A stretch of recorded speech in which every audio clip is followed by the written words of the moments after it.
Hello guys, আজ সকালবেলা আমি ছাদে চলে আসলাম। তো আমি এখন ছাদে আমাদের পাখিকে খাওয়াতে এসেছি। পাখিটা ছাদে এসে ডাকছিল, তো মা আসতে উড়ে এসে মার হাতে বসে বলল।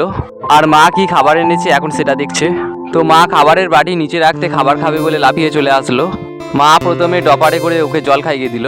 তারপরে ডপারের জল দিয়ে মা পার্লেজি বিস্কুটটাকে ভালো করে ভিজিয়ে নিল।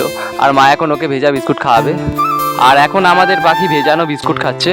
পাখিটা আজ অনেক দিন পরে পার্লেজি বিস্কুট খাচ্ছে। কদিন শুধু ফলই খাচ্ছিল। পার্লেজি বিস্কুট খাওয়ানোর পরে মা এখন কলা ছাড়াচ্ছে, তো এখন ওকে কলা খাওয়াবে। আর এখনও কলার টুকরো গালে নিয়ে চলে যাচ্ছে, বোধহয় ওর পেট ভরে গেছে। তো এখনও কলার টুকরো গালে নিয়ে উড়ে চলে গেল। তারপরে আমি চলে আসলাম আমাদের বাড়ির পাশে ছোট কদম গাছের কাছে, আর একটা ছোট্ট পরিষ্কার পাতা ছিঁড়ে নিলাম।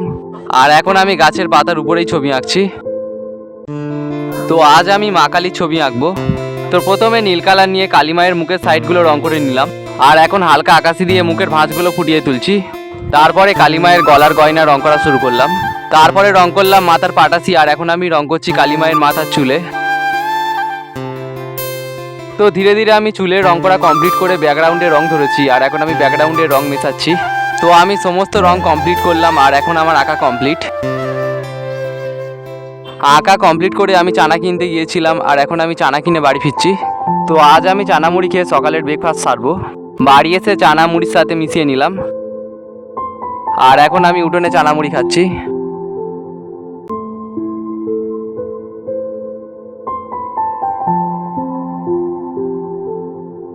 তো গাইস, খাওয়া কমপ্লিট করে আমাদের সরস্বতী পূজার ঘটের কলা নিয়ে নিলাম।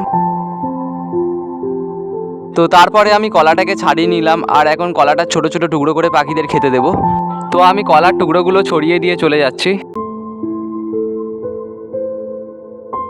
আর আমি চলে যাওয়ার সাথে সাথেই একটা পাখি খেতে চলে এসেছে।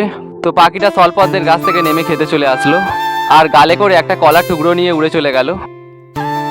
তো পাখিটা আবার চলে এসেছে। তো গাইস, তোমরা ভিডিও লাইক দিয়ে চ্যানেল সাবস্ক্রাইব করো। শীঘ্রই দেখা হচ্ছে তোমাদের সাথে নেক্সট ব্লগে।